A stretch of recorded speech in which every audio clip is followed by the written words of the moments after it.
Now हमारा जो second है आपका करंट इलेक्ट्रिसिटी चैप्टर है। तो सीबीएसई एचबीएसई बोर्ड ने जो MCQ question 2023-24 practice set paper और जो सैम्पल पेपर डाले हैं उनसे करंट इलेक्ट्रिसिटी के जो इम्पोर्टेंट एमसीक्यू है आइए करते हैं। फर्स्ट है सेट ए का। फर्स्ट क्वेश्चन देखिए क्या है, which of the following relation is called as current density. तो करंट डेंसिटी मैंने आपको बताया हुआ, करंट डेंसिटी क्या होता है, जे ये होता है करंट पर यूनिट एरिया। और करंट डेंसिटी आपका फार्मूला क्या होता है, करंट डेंसिटी होता है करंट पर यूनिट एरिया।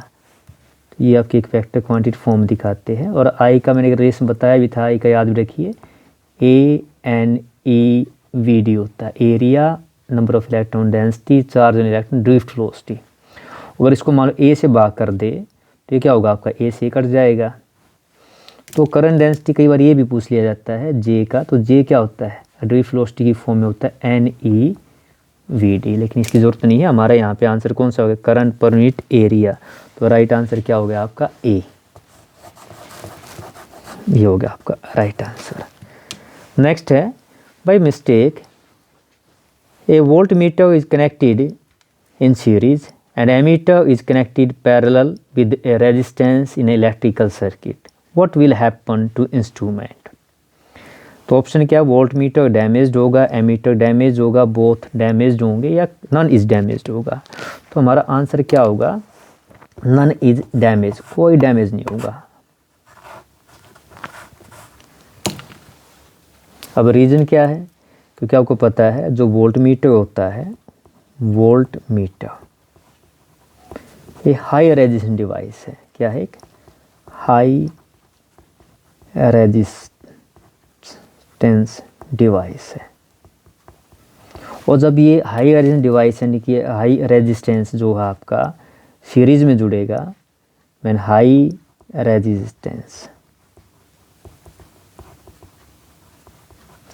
जब सीरीज में जुड़ेगा क्या हो गया, सीरीज में ऐड हो गया, तो क्या होगा, करंट क्या है, यानी करंट जो आपका है करंट वो क्या होगा, नेग्लिजिबल यानी कि मिनिमम हो जाएगा। मिनिमम होगा तो हमें पता है गैल्वेनोमीटर हो, एमीटर हो, उसको डैमेज कौन करता है, आपको पता है करंट करता है। और करंट मिनिमम हो गया तो none of the device is damage. तो राइट आंसर इज डी। और देख क्या दिया गया है, एक वायर है जिसका रेजिस्टेंस आर है, उसको स्ट्रेच किया गया है, खींचा गया है, twice of it original length, it's new resistance बताना है। हमें पता है जो आर है, आप देखो आर डैश कितना हो गया, इसने कहा है देखो आपका ये निकालना है आर डैश। तो गिवन क्या है, अगर हम सिंपल आर की बात करें तो आपका आर होता है, सिंपल आर क्या होता है, रो एल बाई ए होता है। एल क्या लेंथ है, ए है एरिया। तो जो नया रेजिस्टेंस होगा वो किस पे डिपेंड कर, देखो क्या कहा कि आपकी जो यहाँ पे अब हम बात करते हैं कि आपकी ट्वाइस ऑफ ओरिजिनल लेंथ, जो लेंथ आई एल डैश वो कितनी होगी, 2L हो गई है। तो एरिया जो होता है आपका पता है वो क्या हो जाएगा, जब आप किसी वायर को स्ट्रेच करते हैं, लंबाई बढ़ती है तो डायमीटर डिक्रीज होता है, तो एरिया क्रॉस सेक्शन क्या होगा, सेम रेशो में आपका डिक्रीज हो जाता है। तो जो नया, लेकिन रेजिस्टिविटी है ये नहीं बदलती है, रेजिस्टिविटी सेम रहती है। तो नया क्या बन गया आपका एल डैश बाई में ए डैश। अब यहाँ पे रो एल डैश कितना है आपका, ये हो गया 2L, और ये कितना हो गया आपका एरिया, ये हो गया A बाई 2, ऊपर जाए कितना आ गया 4 टाइम्स रो L बाई ए, यानी कितना आ गया 4R। ये आपका नया रेजिस्टेंस आ गया, ये वाला है। इसका मतलब क्या हो गया, 4 टाइम्स इंक्रीज हो जाता है आपका। तो आंसर कौन सा होगा, A will be the right answer.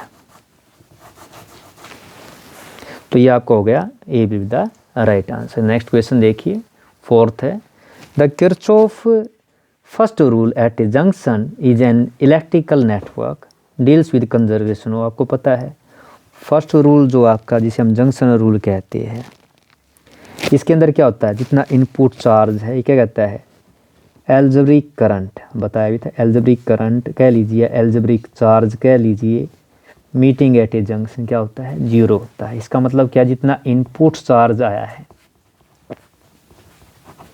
उतना क्या आउटपुट में मिला है, या इनपुट करंट के लिए भी यूज़ कर सकते हैं हम। तो ये आपका क्या है, कंजर्वेशन ऑफ चार्ज देता है। तो आंसर क्या हो गया, फर्स्ट जो रूल देता है कंजर्वेशन ऑफ चार्ज देता है। नाउ फिफ्थ क्वेश्चन है, the resistance of a metal wire increase with increasing temperature on account of. तो यहाँ पे जो आपका मैंने बताया रेजिस्टेंस क्या होता है भाई, ये क्या होता है MLNE², ध्यान रखो टो E। तो यहाँ पे अगर देखेंगे रेजिस्टेंस क्या है, इन्वर्सली प्रोपोर्शनल होता है टो, और टो क्या है, इसको बोलते हैं रिलैक्सेशन टाइम। यानी ये क्या होता है, बिटवीन होता है successive collision of the particle, successive collision के बिटवीन।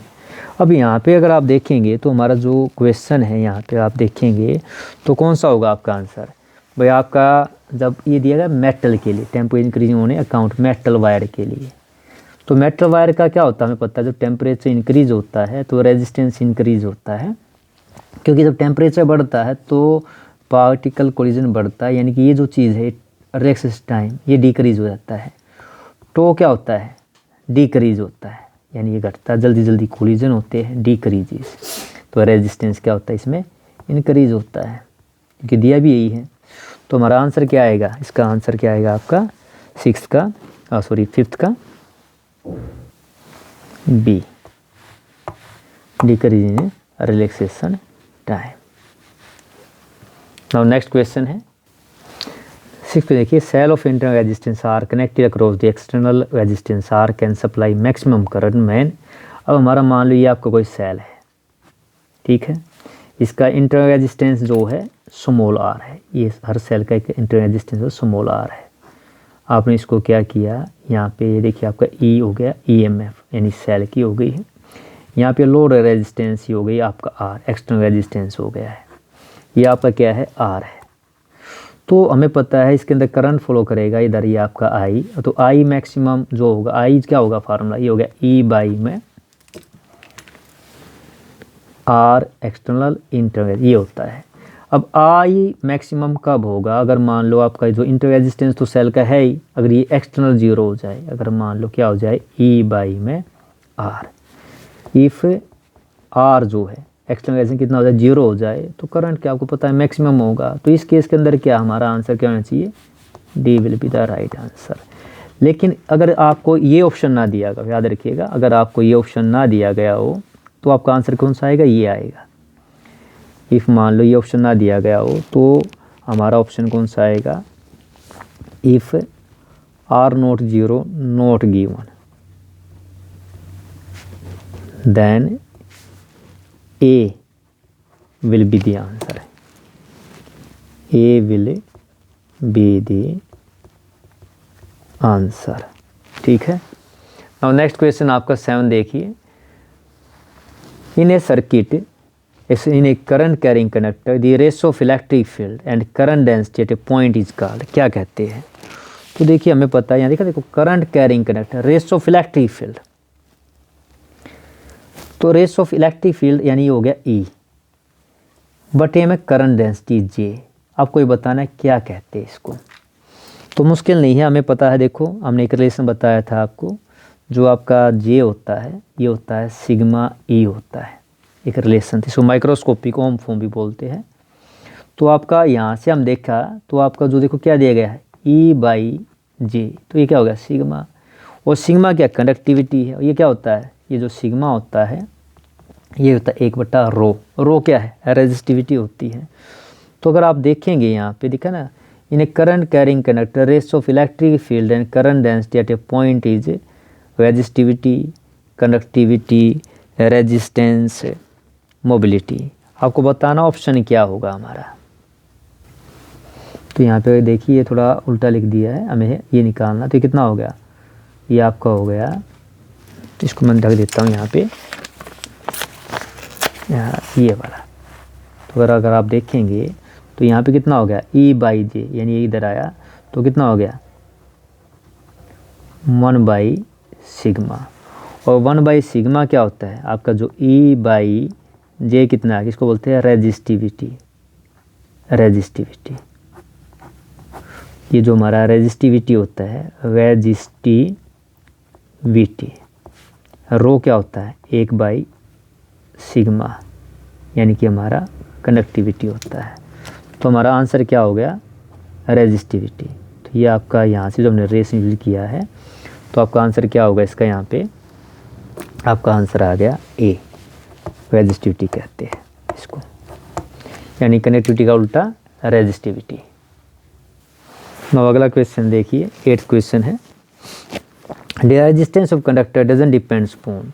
तो आपको पता है रेजिस्टेंस क्या होता है, रेजिस्टेंस जो होता है वो होता है रो L/A।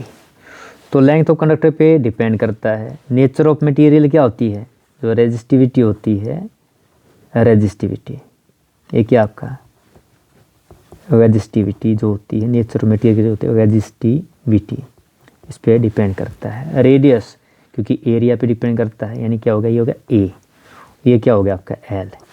तो बच गया कौन सा, 4th, यहाँ पे कोई टर्म है ही नहीं पोटेंशियल की, तो हमारा क्या होगा potential difference applied across the conductor, resistance depend नहीं करता इसके ऊपर जो है। अगला क्वेश्चन देखिए आपका क्या दिया गया है, Wheatstone bridge can not be use to measure of very, याद रखिएगा वेरी लो रेजिस्टेंस हम मेजर नहीं कर सकते, वेरी लो,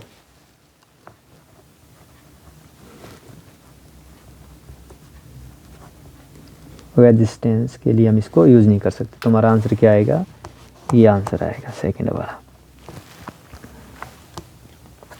क्योंकि क्या है, तो व्हीटस्टोन ब्रिज किस पे कंडीशन पे डिपेंड है, P/Q R/S, और जिसके अंदर क्या है आपकी जो वैल्यू होती है इनकी बहुत कम या वेरी लो नहीं होती है। नेक्स्ट क्वेश्चन है, an ammeter of resistance 0.81 ohm reads up to 1 ampere. The value of required shunt to increase the range to 10 ampere. ये जो क्वेश्चन है ये हम मैग्नेटिज्म के अंदर यानी मूविंग कोयल गैल्वेनोमीटर के अंदर भी यूज कर सकते हैं। Moving coil galvanometer, moving coil galvanometer. तो यहाँ पे आपको निकालना क्या, देखिए हमें निकालना है द वैल्यू रिक्वायर शंट निकालनी है।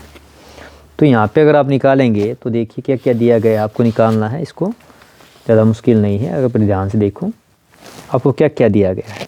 मैंने आपको बताया था शंट क्या होता है, शंट क्या होता है, एक लो रेजिस्टेंस जिसे हम एस कहते हैं, अगर आप गैल्वेनोमीटर के साथ पैरेलल में जोड़ देते हैं तो इसको हम शंट कहते हैं। जिससे क्या होता है, जो हैवी करंट आता है भाई, आपका जो हैवी करंट आता है, मान लो यहाँ से हैवी करंट आया आपका, ये जो हैवी करंट है, यहाँ से जो आई करंट है जो आया, तो गैल्वेनोमीटर अपना करंट ले लेगा, कितना लेगा, वो IG लेगा, और इधर कौन सा चला जाएगा, IS चला जाएगा। और ये पैरेलल कम्बिनेशन है, पैरेलल कम्बिनेशन में आपको पता है क्या होता है, IS, S क्या है रेजिस्टेंस, ये वोल्टेज है, वोल्टेज सेम रहती है, IG होती है, और हमें पता है कि आपका जो टोटल करंट I होता है वो क्या होता है, IG जमा IS होता है, इसी का हम यूज़ करेंगे।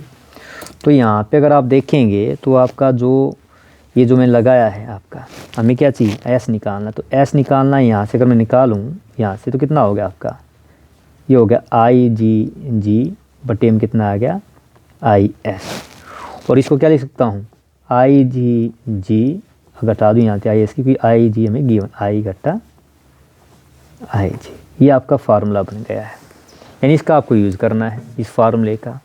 अब इसके अंदर अगर हम यूज़ करें तो आपका जो S है वो कितना आ गया, वैल्यू रख दीजिए भाई, गिवन क्या क्या था, मान लो यहाँ पे जो वैल्यू दी गई थी आपको, तो आपको जो IG है, IG गिवन था कितना है आपका, ये दिया गया है 1 एम्पियर दिया गया है। जो गैल्वेनोमीटर का जो रेजिस्टेंस है, यानी जो गैल्वेनोमीटर रेजिस्टेंस है, ये आपको कितना दिया गया, 0.81 दिया गया है, 0.81 सॉरी। अब यहाँ पे अगर आप देखेंगे तो देखिए आपका बनाना कितना है, रेंज 10 एम्पियर बनानी, तो टोटल करंट जो होगा आपका सर्किट के अंदर वो कितना होगा, 10 एम्पियर है। ये सारी वैल्यू इसके अंदर रख देते हैं, तो आपका जो बनेगा देखिए IG, यानी कि I है कितना 1 है, और गैल्वेनोमीटर का रेजिस्टेंस है 8.1 है, और बटे में 10 टोटल करंट ये आ गया आपका, यानी कितना आ गया 0.81/9।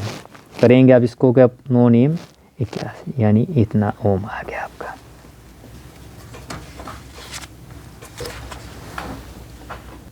तो जो आपका आंसर है यानी हमारा शंट का जो रेजिस्टेंस कितना आ गया 0.09 ओम।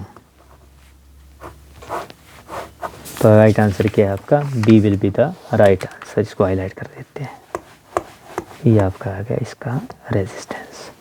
तो ये था आपका इलेक्ट्रिसिटी के कुछ इन सैम्पल पेपर में दिए गए प्रैक्टिस पेपर, मॉडल पेपर जो CBSE हरियाणा बोर्ड ने जारी किए हैं, उनके सभी MCQ क्वेश्चन।